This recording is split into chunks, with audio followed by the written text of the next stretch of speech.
tema da mensagem fala sobre fé e obras. Qual é o relacionamento entre essas duas? Qual é o relacionamento? E para trazer aí um paralelo, para a gente entender a diferença de fé e obras, eu quero dizer para você que a fé é como se fosse uma árvore. A fé é como se fosse uma árvore. E a obra são os seus frutos. A fé é a árvore. As obras são os frutos. É impossível você plantar uma semente de uma árvore frutífera e ela crescer, ficar adulta e não frutificar. Então eu vejo assim que há uma necessidade em mim e você, quando temos fé, dar fruto dessa fé. Quando eu digo que amo alguém, que eu amo a minha esposa, por exemplo, eu tenho que demonstrar, não com palavras, mas com a prática deste amor que eu sinto. Se eu a amo, eu tenho que agir com amor. Eu tenho que fazer. Eu amo, mas brigo com ela, bato nela, piso nela. Então tem alguma coisa errada. E a palavra nesta manhã nos traz orientações para que venhamos fazer as coisas conforme agrada a Deus. E eu queria ler um texto base que está no livro de Tiago, capítulo 2, o versículo de número 20. Livro de Tiago, capítulo 2, versículo 20 e depois o 26. Tiago, capítulo 2, versículo 20 e depois nós vamos ler também o 26. Como eu estou dando o texto para você, depois você pode estar olhando, né, com mais tranquilidade, em casa, meditando, porque depois que terminar o culto, a palavra vai continuar existindo. Não é algo que saiu do pastor, não é algo que o pastor falou somente. Não, tem aí comprovação na tua Bíblia, que você pode levar para onde quiser. Tiago capítulo 2, versículo 20 diz assim: Mas, ó homem vão, queres tu saber que a fé sem obras é mortas? Aí o versículo 26. Porque assim como o corpo sem espírito está morto, assim também a fé sem obras está viva.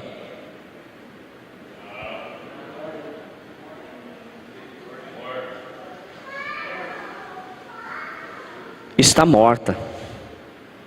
Porque assim como o corpo sem espírito está morto, assim também a fé sem a obra, sem fazer alguma coisa, também é morta.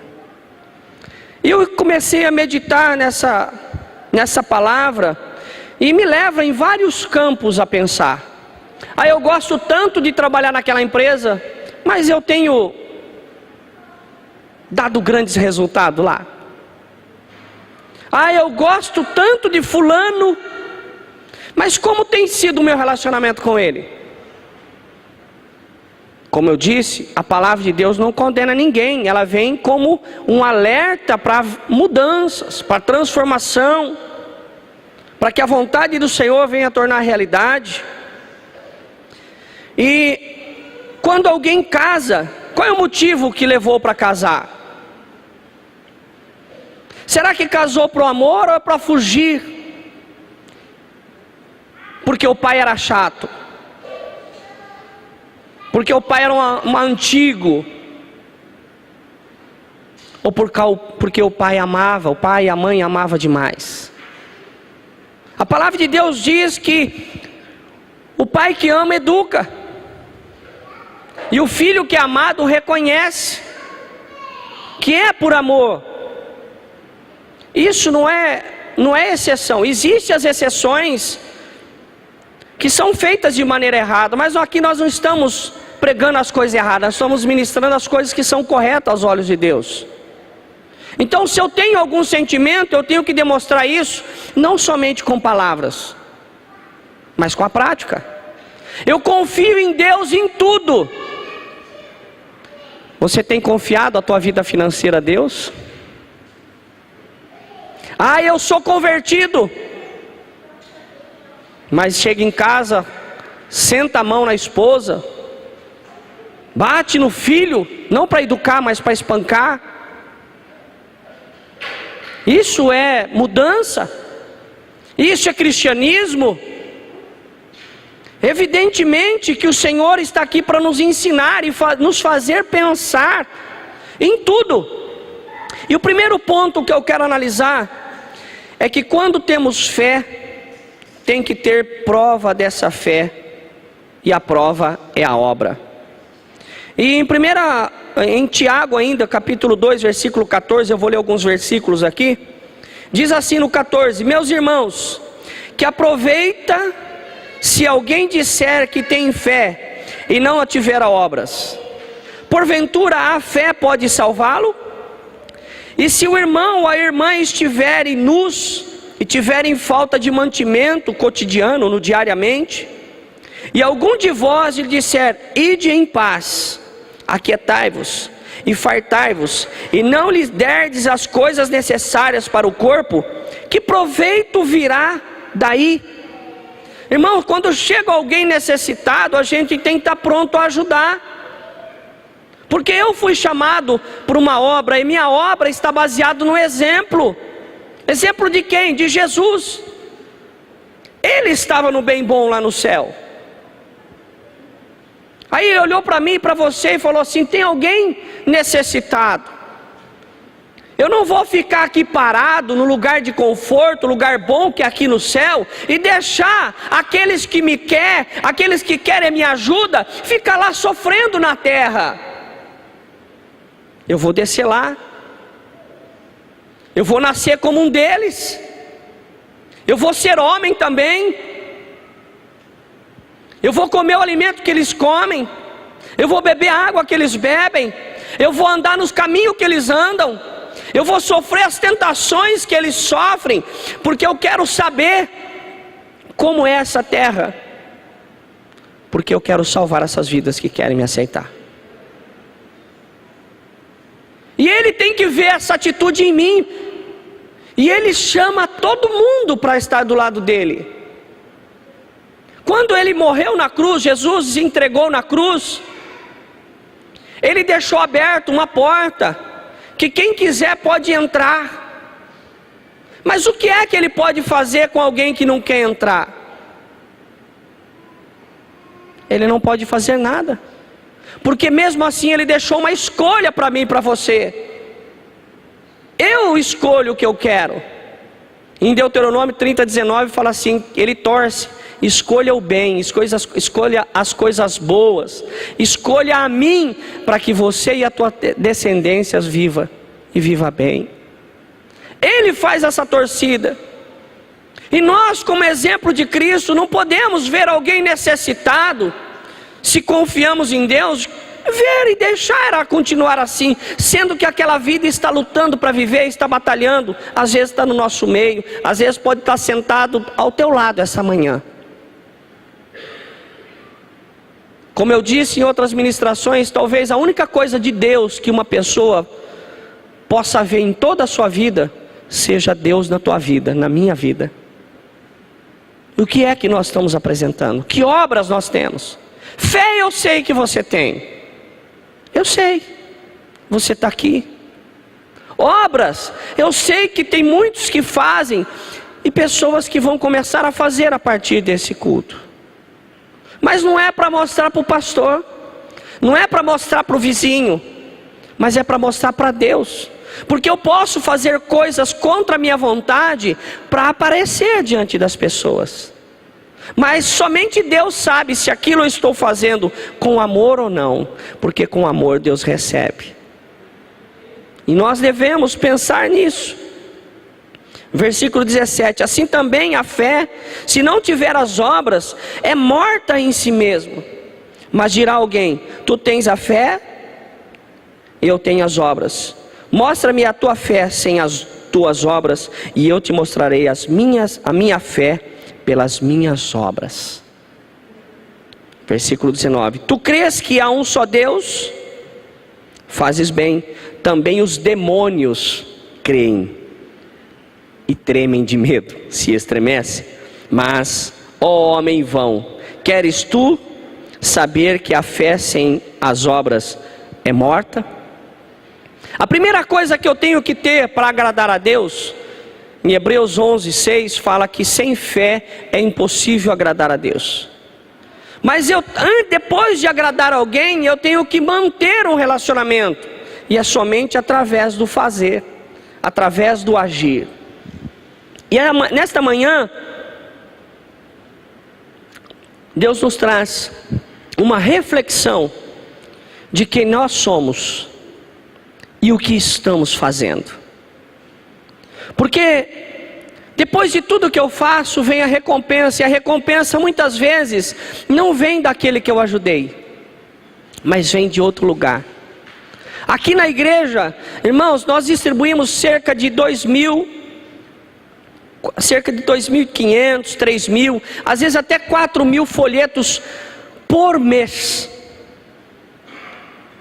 E se eu perguntar aqui nesta manhã quantas pessoas vieram aqui pelo folheto, vai dar para contar em uma mão e vai sobrar dedo.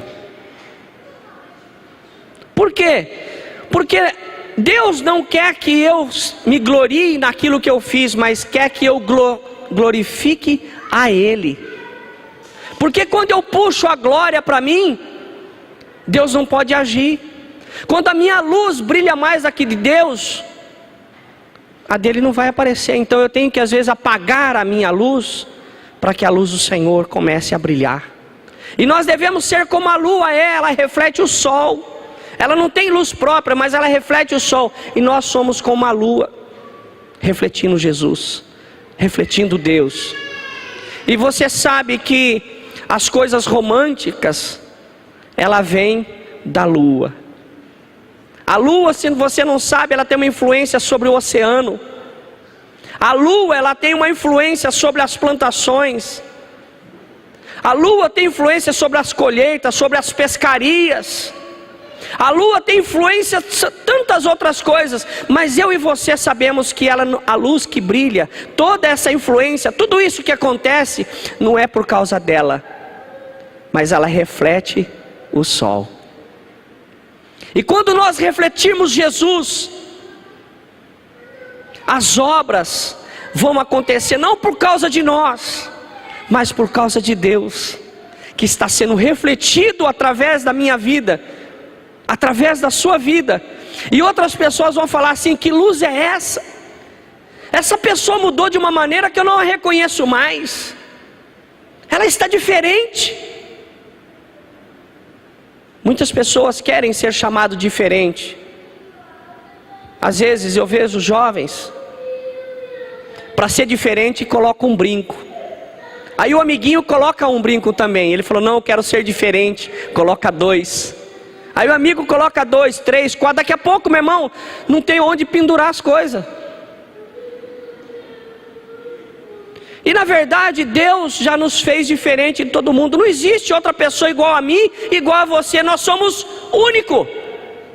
Pastor, mas você não sabe, gêmeos idêntico é idêntico. É? Eles casam com a mesma esposa? Eles vivem do mesmo salário, salário de um só?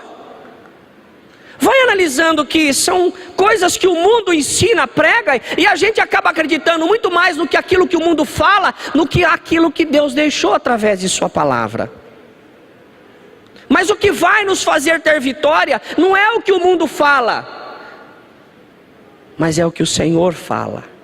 A última palavra vem de Deus. E muitas vezes nós aceitamos as palavras das pessoas e aí não conseguimos frutificar. Acreditamos que Deus existe, o diabo também acredita. Nós lemos da palavra.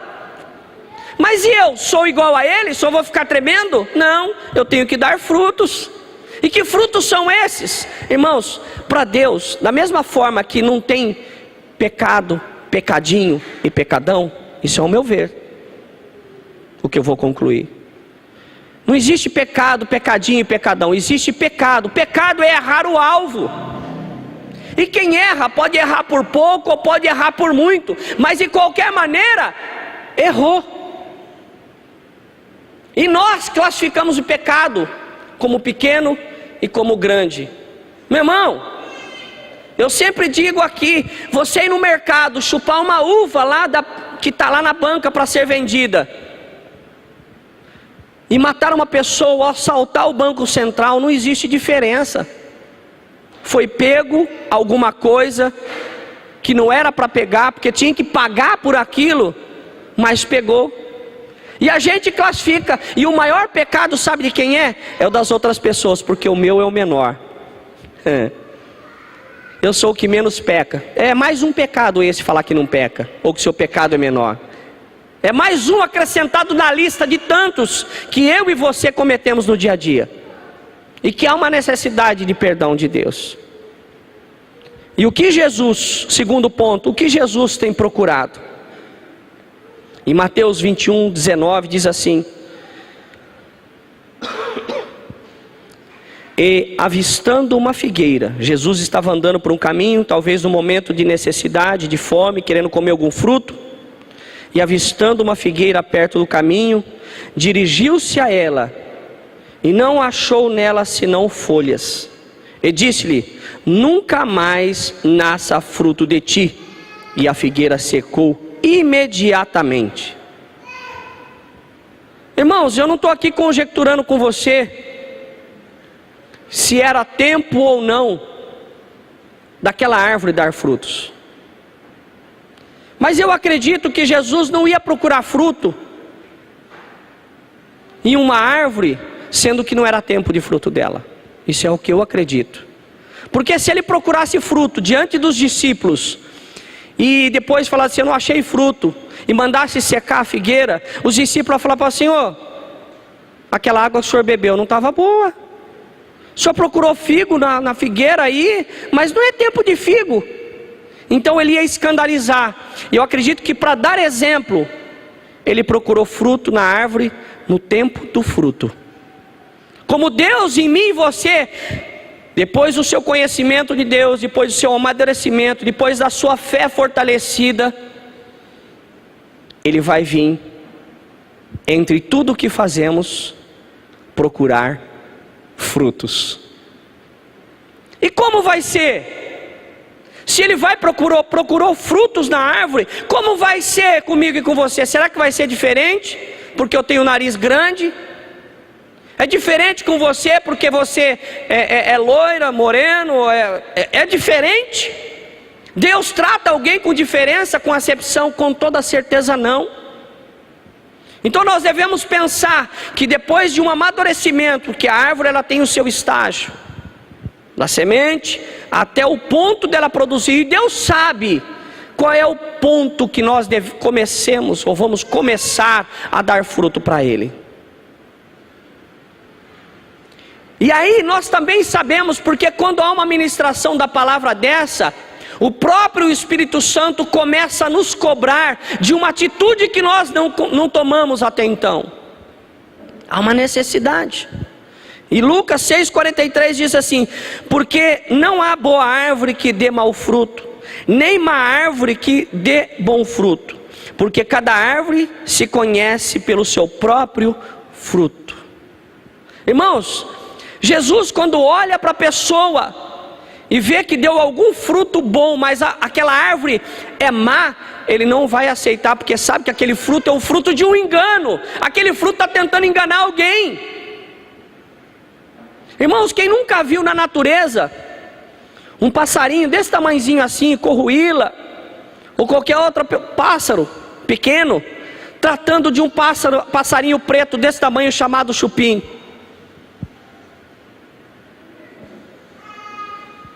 Aproveitou de uma circunstância, foi lá, derrubou o ovo, comeu. Eu não sei como funciona nessa natureza, mas ele foi lá e tirou o ovo do passarinho, da corruíla, do pardal, não sei, e colocou ali no lugar os seus ovos. E aí o que acontece? O passarinho chocou, e ele talvez começa a conjecturar: nossa, essa corruíla está estranha. a minha descendência não está legal, ele ficou pretinho, ficou maior que eu. Que será? Que espécie é essa? Eu começo aqui a pensar. Evidentemente que o passarinho não tem esses pensamentos que eu tenho e você tem, de repente desprezar. Não, nasceu no meu ninho, não importa, eu vou criar. Ele age conforme a sua natureza. Que chocou o ovinho, vai criar o filhote. Se nós aceitamos Jesus, temos que dar frutos do Senhor. Independente, eu não vou mais escolher, eu vou abençoar esse, porque esse aqui eu tenho melhor relacionamento. Não. Jesus veio, morreu na cruz e deixou a porta aberta para aqueles que querem entrar. Eu tenho que fazer a obra, não por causa da pessoa, não por causa de que é um ente querido ou não é um ente querido, mas eu tenho que fazer a obra de Deus e dar frutos, por causa do meu amor por Jesus, por causa do meu amor por Senhor. Não escolhendo quem eu quero ajudar, mas fazendo porque eu sou escolhido, você é escolhido. Se eu sou escolhido, eu não preciso escolher mais, eu já fui escolhido. Eu já faço parte de um grupo, já faço parte de um reino. Eu não preciso escolher a minha companhia, porque aquele que me escolheu, vai escolher aquele que vai andar do meu lado. E olha, quando você for escolhido por Deus, como você é, pode chegar pessoa das piores qualidades do teu lado, mas vai ficar por pouco tempo, porque o Senhor vai falar assim: não tem lugar para você nessa vida, e vai afastar. E se não afastar, vai mudar essa vida, porque nós não estamos aqui para ser influenciado pelo mundo, mas nós somos influenciadores, porque o nosso fruto é influenciar. A fé move montanha. A fé, a obra da fé, meu irmão, é mover montanhas. Quando nós temos fé, as montanhas se movem. A minha fé é pequena, o grão de mostarda é muito pequeno, mas move montanhas. A obra da fé é mover montanha. O que nós temos movido? O que nós temos que mudado de lugar? O que nós temos feito de diferença? Eu não estou aqui julgando, eu estou aqui levando você a meditar. Porque eu não conheço a sua vida particular, na sua casa, na sua família. Não conheço, no seu trabalho. Eu não estou com você o tempo todo. Mas eu quero dizer para você que Jesus está sempre contigo. Deus está sempre te vendo. O Espírito Santo te acompanha, me acompanha, porque está dentro de nós. E aí? Nós podemos enganar e dizer ao contrário de alguém que nos segue todo o tempo? Como fica o nosso relacionamento quando chega a Deus? Deus, me abençoa. Aí Deus vai falar assim: eu te amo, eu te amo e ando o tempo todo contigo, mas eu tenho visto o que você tem feito. Já imaginou, meu irmão, se Deus nesta manhã começasse a escrever aqui no telão as nossas falhas? Porque eu tenho falhas. Você tem falhas. Mas ter falhas, ser tentado, não é pecado. Jesus foi tentado no deserto. E a Bíblia diz que ele não pecou, porque ele não aceitou, ele não praticou a tentação. Ofereceram o pão para ele, mas ele só aceitou o pão que os anjos trouxeram depois. Muitas coisas vão ser oferecidas para matar os nossos frutos, mas você não vai aceitar, porque o Espírito Santo está com você. Queria estar chamando o Ministério de Louvor. O terceiro ponto: eu venho na igreja, dou glória, choro, falo em línguas. Será que Deus não vê isso? Será que Deus não me vê que todo culto eu estou na igreja? Todo mundo tem me visto na igreja. O pastor me cumprimenta tudo na entrada, me dá um abraço e diz assim: que bom que você veio, seja bem-vindo. O pastor faz isso, os obreiros faz isso. Mas o pastor, aquelas pessoas que estão te recebendo na igreja, são pessoas mostrando para você que existe o amor de Deus aqui nesse lugar. Mas o que vai nos fazer a ser salvo é ser ou não reconhecido por Deus. E aí tem uma coisa que está escrito em Mateus 7:21: nem todo que me disser Senhor, Senhor, entrará no reino dos céus, mas aquele que faz a vontade de meu Pai que estás nos céus. Então aqui eu aprendo que não adianta, meu irmão, você vir na igreja e depois sair lá no mundo e encher o caneco. Ei, eu vou falar um negócio bem a verdade para você. Aquele que vem na igreja e lá no mundo enche o caneco, irmão, você está gastando o seu tempo. Você pode estar dando trabalho para alguém. Assume a dificuldade, assume o pecado, assume o erro e fala: eu preciso de ajuda. E vem e busca e vai atrás. Meu irmão, quando um passarinho está com fome, você acha que ele fica lá no galinho deitado? Ai, estou com fome, estou com fome. Não, meu irmão, ele vai atrás daquilo que o sustente. E quando eu tenho problema, eu tenho que ir naquele que vai me sustentar. Em Mateus 11:28, vinde a mim todos que estáis cansados, oprimidos, sobrecarregados, e ele diz que vai aliviar. Por que ele faz isso? Porque ele quer ver fruto naquela pessoa que tomou uma decisão. A palavra de Deus diz assim: até quando cocheareis? Gosto do mundo, mas gosto da igreja. Gosto do mundo, mas gosto da igreja. A palavra de Deus diz assim: decida hoje a quem deveis servir. Se é o Deus dos amorreus, se é Deus do passado, se é o Deus dos vossos pais, ou é hoje os Deus que nós servimos. Mas não importa você, Josué diz: eu e minha casa serviremos ao Senhor. Eu já estou servindo, e você? Aleluia. Nós devemos tomar uma atitude, irmão. Tem gente que é vencido por um cigarrinho. Eu sei que o negócio é bravo. Procure um jeito. Pastor, eu quero. Deus, eu quero. E nós vamos direcionar, vamos orar com você. Meu irmão, já teve cura de câncer, já teve cura de tantas coisas aqui na igreja. Será que Deus não pode tirar um cigarrinho seu? Será que Deus não pode tirar uma bebida? Será que Deus não pode tirar ali de você a confusão de casa? Eu estava vindo para cá e uma mulher, eu não posso dizer a empresa, mas ela disse para mim assim: eu fui a um pastor e o pastor me orientou a me separar do meu marido. Falei: poxa. Eu falei: posso fazer uma pergunta? Duas, né? Porque essa já foi uma. Existe alguma coisa que Deus não possa levantar? Se a terra, meu irmão, está sustentada no ar, no universo, a terra não está apoiada na terra. A terra é um globo que está no ar. A gravidade me faz ficar de pé, mas eu posso estar agora, de acordo com a rotação da terra, eu posso estar de lado na terra. Se a terra é daquele jeito que a gente vê no globo, e é assim que é, porque quando vai para o espaço vê a terra desse jeito, por que a água não cai da terra?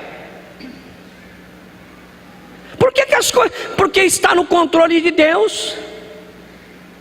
E Deus é o Deus do impossível. Aquilo que eu não consigo fazer é o que Deus vai fazer. Mas eu tenho que acreditar. E um dia vai acontecer, se Deus quiser. Deus quer, mas e você? E eu?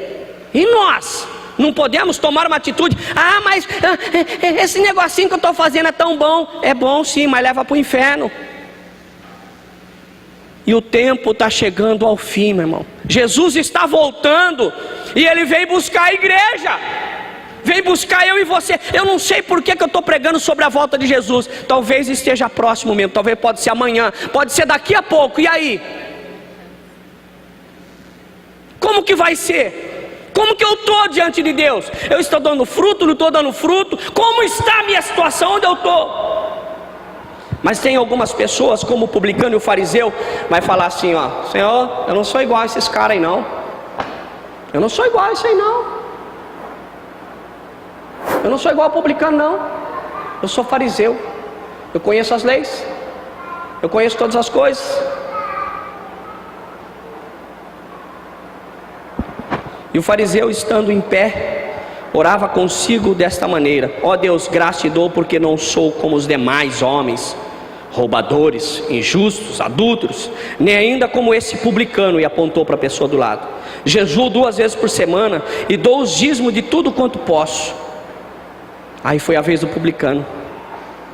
O publicano, porém, estando em pé de longe, nem ainda queria levantar os olhos ao céu, mas batia em seu peito, dizendo: ó Deus, tem misericórdia de mim, sou pecador.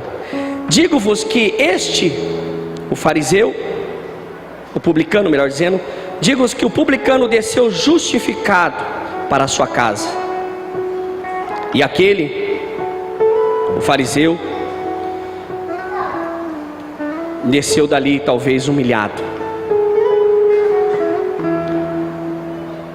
O publicano, ele reconheceu as suas falhas, e Deus falou assim: eu gosto de pessoas que reconhecem quem ela é, reconhece da minha dependência. E aquele que bateu no peito, que fazia isso, fazia aquilo, foi humilhado.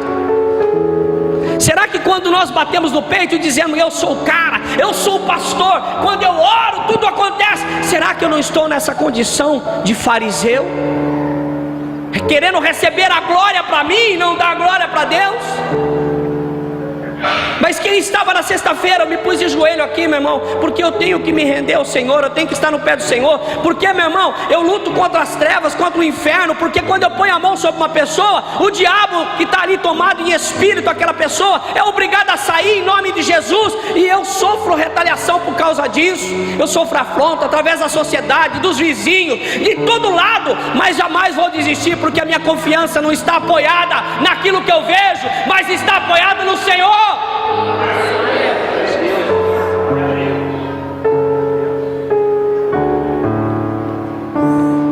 O que devo fazer então, pastor? A Bíblia tem que nos ensinar, a Bíblia que tem que nos responder. Em Marcos 16:15, ele dá o começo dos passos, e é um dos tripés de sustentação desse ministério aqui.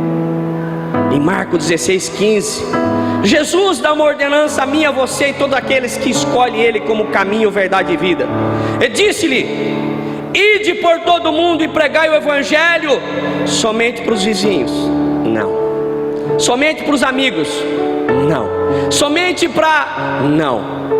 Para toda criatura, para todos que você encontrar. Se você não pregar com palavras, mas pregue com atitude, que as pessoas olhem para nós e vejam Deus e sintam a sede. Nós temos que ser sal dessa terra, e as pessoas, quando nos vê, quando conversar comigo e com você, ela tem que sentir sede de Deus, sede do Senhor. O que você acha, meu irmão, se eu pregasse aqui, acabei de pregar, trouxe uma mensagem de Deus, acabou o culto, eu vou ali na esquina e começo a tomar uma com limão? Que crédito eu tenho para voltar e pregar aqui de novo? A minha vida com Deus tem que ser todos os dias, todo horário, sempre, e não só na hora que eu quero. Porque quando eu quero alguma coisa, eu chego para a pessoa, né? Eu vejo algumas pessoas brincando aqui na igreja mesmo. Brincando, eu sei que é brincadeira. Oi pastor, você está tão legal hoje. Eu já sei que essa pessoa quer. Ela precisa de verba para o evento. É assim. Então eu vejo, isso é uma atitude de brincadeira, porque a gente sabe, a gente brinca, a gente é irmão, família cristã chama a igreja. Mas quantas coisas reais lá fora, as pessoas só se aproximam do outro com interesse. Quantos isso acontece lá fora? E quantas pessoas são enganadas por causa disso? A palavra de Deus nos vai dar condições de não mais sermos enganados, para que os nossos olhos se abram e a gente possa dar, venha reconhecer. E esses frutos, meu irmão, não acontece só para a pessoa que eu frutifiquei na vida dela, mas Deus vai enviar para a minha também. Se você fizer alguma coisa para alguém que precisa, nós não vamos estar fazendo para ela, porque a Bíblia nos ensina que quando a gente faz para alguém que precisa, a gente está fazendo para Jesus. Quando você faz para uma pessoa necessitada, um pequenino, o Senhor fala assim: a mim me faz. Estava nu e fosse me visitar, estava com fome e deste de comer, estava preso, o Senhor diz: mas olha, os discípulos que estavam ali, as pessoas que estavam ali, falaram assim: mas nós nunca vimos o Senhor assim. Ele falou assim: a mim fizeste quando fizeste a eles. Às vezes a gente quer tanto agradar a Deus, que agradar a Deus é fazendo a obra, agradar a Deus é fazendo aquilo que as pessoas precisam. Ah, mas ela é ingrata, tá, mas Jesus jamais vai ser ingrato a você. Aquela pessoa não presta, olha, quem julga é Deus. Você só tem que fazer a obra daquele que você crê.